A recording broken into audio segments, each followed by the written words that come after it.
আসসালামু আলাইকুম প্রিয় ভাই ও বোনেরা, কেমন আছেন আপনারা? আশা করি সবাই ভালো আছেন। আজকে আপনাদের সামনে দুইজন ব্যক্তির বিষয়ে একটু আলাপ করব।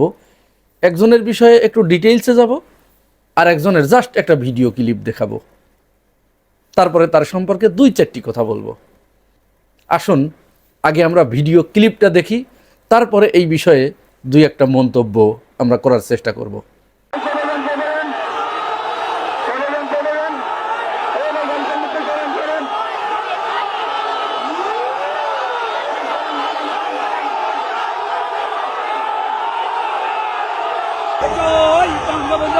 একজন মানুষ মারা গেছে, তাকে নিয়ে যাচ্ছে কবরে, জানাজার শেষে দাফন করতে নিয়ে যাচ্ছে কবরখানায়।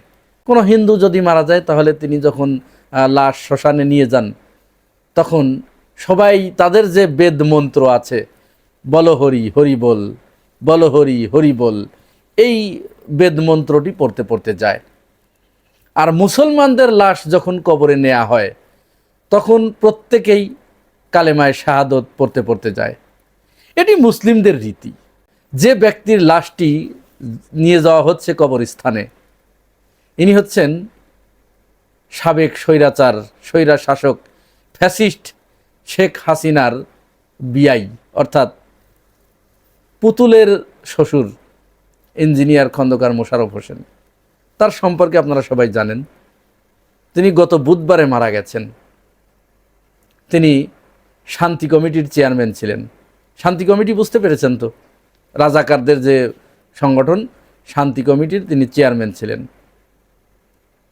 ইন্টারেস্টিং একটা খবর কি জানেন? এইখানে যখন শেখ হাসিনা এই যুদ্ধাপরাধীদের বিচারের পাঁয়তারা শুরু করলো, তখন এক সাংবাদিক শেখ হাসিনাকে জিজ্ঞাসা করেছিল, আপনার বিআইও তো শান্তি কমিটির চেয়ারম্যান, তিনিও তো রাজাকার ছিলেন। কিন্তু শেখ হাসিনা তার জবাব দিয়েছিলেন যে আমার বিআই রাজাকার হলেও তিনি মানবতা বিরোধী অপরাধ করেন নাই। এটা হচ্ছে পাঁয়তারা। যাই হোক, ওইটা আমার আলোচনার বিষয় নয় আজকে। এই ইঞ্জিনিয়ার খন্দকার মোশাররফ হোসেন, তার সম্পর্কে অনেক দুর্নীতি, অনেক ধরনের কথাবার্তা তার সম্পর্কে প্রচলিত আছে। এগুলো আপনারা প্রত্যেকেই জানেন। সমকাল পত্রিকার একজন সাংবাদিক রাজীব আহমেদ, তিনি একটি বিরাট স্ট্যাটাস দিয়েছেন এই ইঞ্জিনিয়ার খন্দকার মোশাররফের মৃত্যুর পরে। তার একটা অভিজ্ঞতার কথা লিখে, তার ছেলে চট্টগ্রামে রেলের জমি দখল করেছিলেন। এই নিউজ করতে যাওয়ার পরে ইঞ্জিনিয়ার খন্দকার মোশাররফ ওই রাজীব আহমেদের সাথে কি আচরণ করেছিলেন, কি ভাষায় গালিগালাজ করেছিলেন, শেষমেশ কোন প্রক্রিয়ার মাধ্যমে, কোনভাবে তদবির করে, কতবার ফোন দিয়ে এই নিউজটা একেবারে ঠিক যখন ছাপাখানায় মেকআপে চলে গেছে, মেকআপে যাও আপনারা বোঝেন, মানে জাস্ট প্রিন্ট হবে, সেই সময় এই প্রিন্টটা নিউজ কিল করা হয়েছিল, এই খবর প্রকাশিত হয়েছে। এরকম আরও অসংখ্য ঘটনা রয়েছে এই মোশাররফের। সর্বশেষ আমরা যেটা বুঝলাম, আওয়ামী লীগ আসলে কোনো দলের নাম নয়, এটি একটি আলাদা একটা ধর্মের নাম। যেমন আকবর একটা ধর্ম তৈরি করেছিল না, দ্বীন ইলাহি, আওয়ামী লীগ একটা ধর্মের নাম। যদি তাই না হতো তাহলে যেখানে মানুষ কবরস্থানে যায় কালেমায়ে শাহাদত পড়তে পড়তে, সেখানে একে নিয়ে যাওয়া হচ্ছে, দেখলেন তো আপনারা, জয় বাংলা স্লোগান দিতে দিতে। আর জয় বাংলা স্লোগান কাদের? জয় বাংলা স্লোগান কিন্তু বাংলাদেশের মানুষের স্লোগান নয়, এটি ভারতের স্লোগান, এটি কলকাতার স্লোগান। কলকাতা আর বাংলাদেশ কখনো এক হতে পারে না, কখনো না। বাংলাদেশ একটি স্বাধীন রাষ্ট্র, সার্বভৌমত্ব রাষ্ট্র। এর একটি নিজস্ব পতাকা আছে, এর একটি সার্বভৌমত্ব আছে, এর একটি ভূখণ্ড আছে, এর একটি ভূগোল আছে। কলকাতার কি আছে? কলকাতার কোনো মানচিত্র আছে? কোনো পতাকা আছে? সে তো নয়াদিল্লির কাছে মাথা নত করে নয়াদিল্লিকে ট্যাক্স দিয়ে তাকে বেঁচে থাকতে হয়। সেই কলকাতার বয়ান হচ্ছে জয় বাংলা। আর আওয়ামী লীগ ওই জয় বাংলা স্লোগানকে তাদের ধর্ম হিসেবে গ্রহণ করে মৃত্যুর সময় কবরে নিয়ে যাচ্ছে, তাকে দাফন করতে নিয়ে যাচ্ছে, তখনও সেখানে জয় বাংলা স্লোগান দিতে দিতে। এইটার ধিক্কার জানানোর ভাষা আমাদের জানা নাই। যাই হোক, এবার আমরা দ্বিতীয় আরেকটি বিষয়ে চলে যাই, চলুন। আপনারা জানেন মাশরাফি বিন মুর্তজা।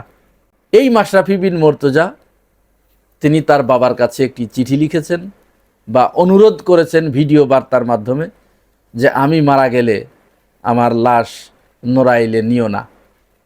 এই যে মাশরাফির এই বক্তব্য, সমস্ত মিডিয়াগুলো এইটাকে এমনভাবে উপাদান সহযোগে প্রচার করছে, মানুষের আবেগের জায়গায় একটু আঘাত করে খুব সফট করে দেখানোর চেষ্টা করছে।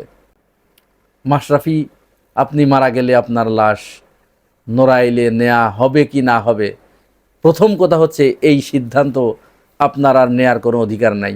আপনি মারা যাওয়ার পরে ওই সিদ্ধান্ত তখন জনগণ নেবে। জনগণ কি করবে আপনার,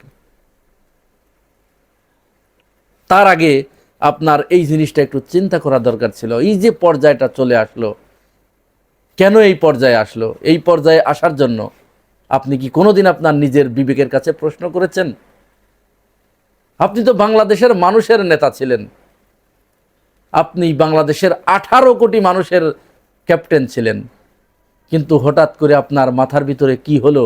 আপনার খায়েশ হলো আপনি 300 জন মানুষের ভিতরে একজন হবেন। আপনি আগে ছিলেন 18 কোটি মানুষের নেতা, আর আপনার মাথার ভিতরে ঢুকলো, আপনার খায়েশ জন্মালো আপনি 300 জন ব্যক্তির একজন হবেন, একটি দলের হয়ে আপনি কাজ করবেন। যার কারণে কি করলেন? সালটা 2018 সাল। আপনার নড়াইল 2 আসনে মোট ভোটার সংখ্যা 3,17,000 সামথিং। ওই সালে আপনি নির্বাচনে দাঁড়ালেন। নির্বাচনে দাঁড়ানোর পরে আপনার যারা বসংবদ ছিল, আপনি যাদের কাছে নিজেকে সঁপে দিয়েছিলেন, তারা একটি নির্বাচন করলো। সেই নির্বাচন ইতিহাসের পাতায় রাতের নির্বাচন, অর্থাৎ নৈশ নির্বাচন হিসেবে যুগ যুগ ধরে লেখা থাকবে। সেই নির্বাচনের টোটাল ভোট কাস্ট হলো 2,79,000। তার মানে প্রায় 80%-এর উপরে ভোট কাস্ট দেখানো হলো। এটি কিন্তু হয় নাই, দেখানো হয়েছে।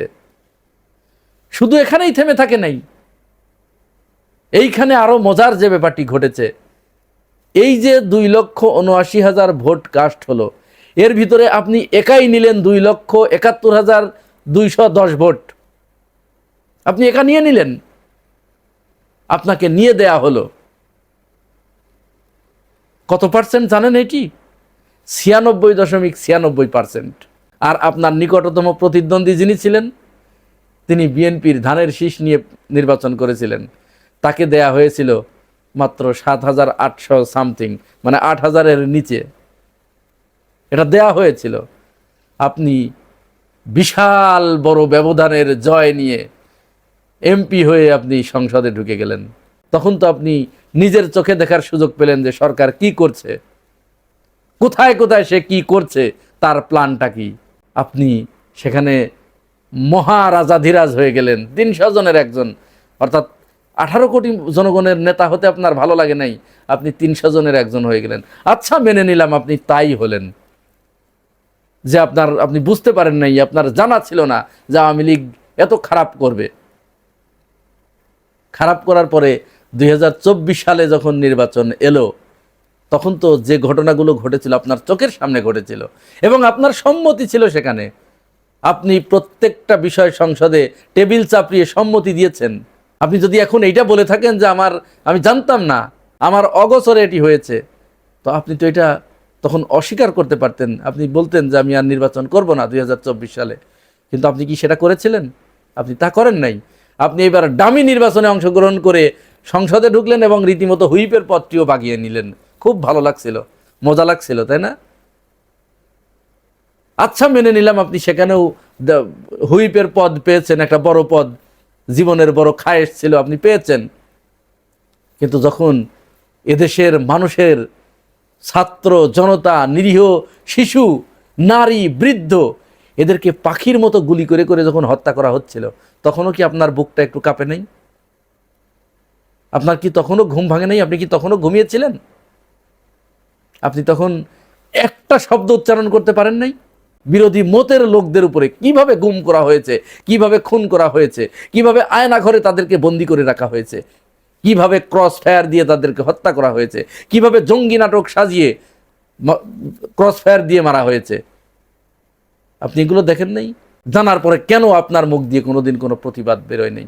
মাশরাফি বিন মুর্তজা, সেই দিনই আপনার মৃত্যু হয়েছে। আপনি যেদিন 2018 সালে ওই রাতের নির্বাচনে অংশগ্রহণ করে আপনি ভুয়া নির্বাচনে অংশগ্রহণ করে এমপি হয়েছেন, সেই দিনই আপনার মৃত্যু হয়েছে।